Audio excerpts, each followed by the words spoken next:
We don't know who, as we said earlier, not the Queen, not the Duke of Edinburgh, but beyond that, we don't know who. Harry and Meghan wouldn't say. And nor do we know the context in which this remark was made. But we do know, from what we've heard, that both Harry, when he heard it, and Meghan, when it was passed on, took offence to it, and therefore that is an issue for them. And also, I think there's slightly wider questions for us as a society. Harry said that he left in part because of racism in the UK. What does that mean for us? Do we need to look at ourselves a bit more? And I think then on the general point for Buckingham Palace, why is it that Meghan was unable to sort of fit in? Why couldn't she get the help she needed when she desperately needed it? Although I should also point out, last week there was that bullying complaint revealed against Meghan that the Human Resources Department had to look into as well. So there's a lot there.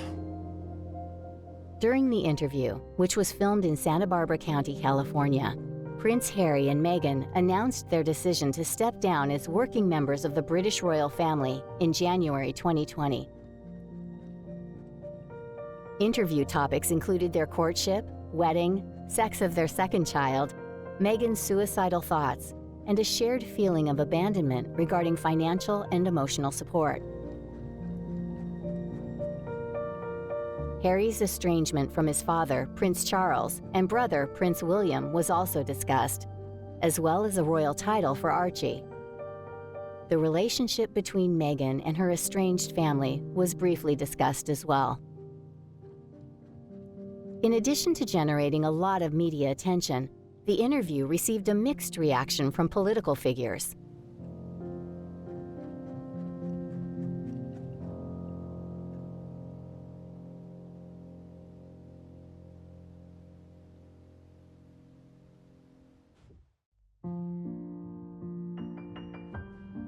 In December 2020, Meghan and Harry signed a multi-year deal with Spotify to produce and host their own programs through their audio producing company, Archwell Audio.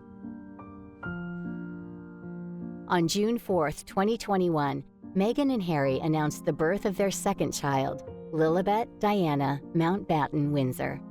A sweet tribute to two significant people. Lily is named after her great-grandmother, the late Queen Elizabeth II, whose family nickname is Lilibet. Her middle name, Diana, is a tribute to Prince Harry's late mother, Princess Diana. In June 2021, Meghan Markle published her first children's book, The Bench.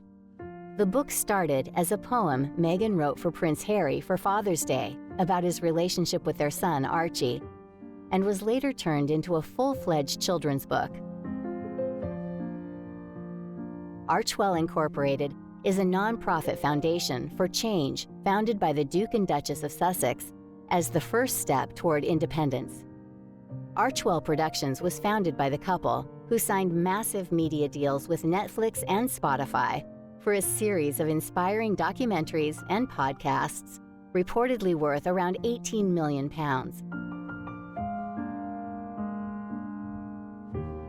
2 years after Prince Harry and Meghan Markle stepped back as senior members of the royal family, the couple returned to the UK for an exceptional reason.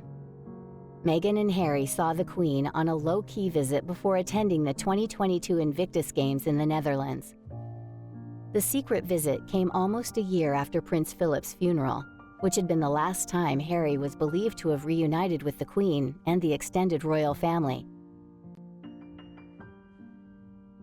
On September 8, 2022, while Meghan and Harry were in London preparing to attend a charity event, Queen Elizabeth II died at Balmoral Castle in Scotland. Buckingham Palace has announced the death of Queen Elizabeth II, the longest reigning monarch in British history. The Queen died peacefully at Balmoral this afternoon. The King and the Queen Consort will remain at Balmoral this evening and will return to London tomorrow.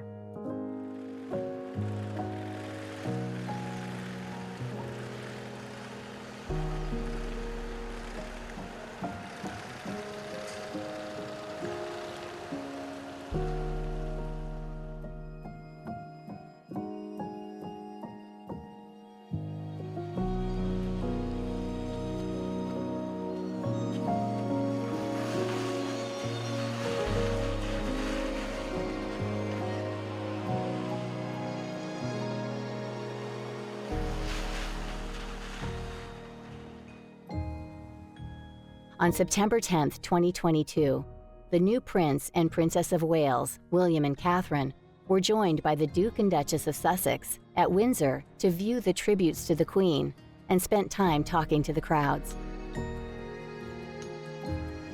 It was the first time since March 2020 that the two couples had been seen together. When it was finally announced that the Queen had died, there was an extraordinary outpouring of grief amongst the nation because, you know, the majority of the Queen's subjects had never known another monarch. And it was kind of the end of an era. It wasn't just her death, it was the end of an era. It was end of the Elizabethan age as we know it.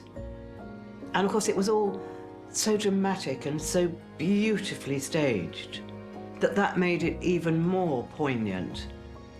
The soldiers, the wonderful music, the people that used to work for the Queen, walking behind her coffin was very, very moving. And the crowd, we know, was crying. Or they were crying, or they were cheering, or they were just silent, completely silent.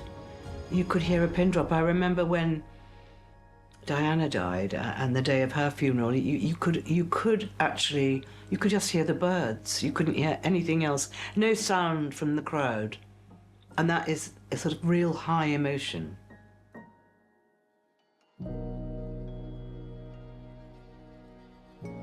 The couple then went on to attend the late Queen's funeral,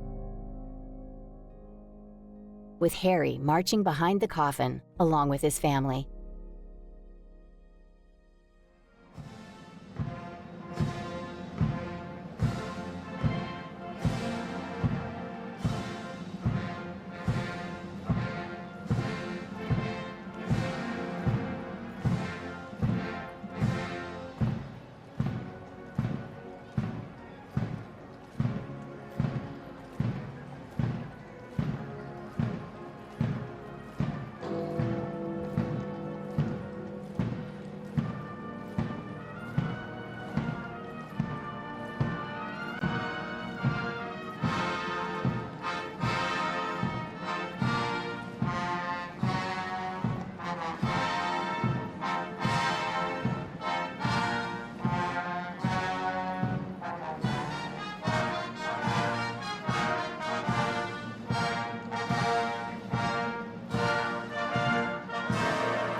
In her life of service, we saw that abiding love of tradition, together with that fearless embrace of progress, which makes us great as nations.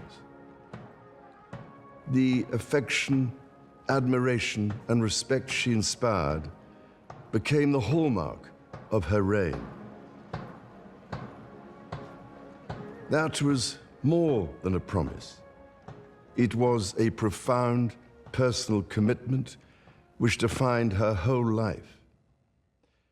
She made sacrifices for duty.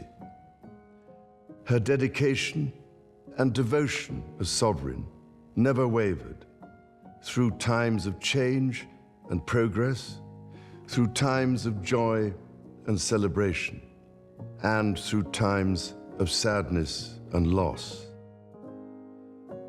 Queen Elizabeth was a life well lived, a promise with destiny kept, and she is mourned most deeply in her passing. That promise of lifelong service I renew to you all today. Alongside the personal grief that all my family are feeling, we also share with so many of you in the United Kingdom, in all the countries where the Queen was head of state.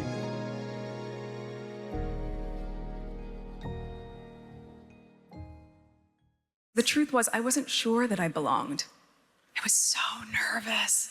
Oh, I doubted myself, and I wondered if I was good enough to even be there, if what I was doing in the world, albeit important and meaningful as far as I saw it, was it deserving to have a seat at this table? But one young world saw in me what I wanted to see fully in myself. They saw in me, just as I see in you, the present and the future. I joined you in London in 2019, and by that point, it's fair to say, my life had changed rather significantly. I was now married, and I was now a mom.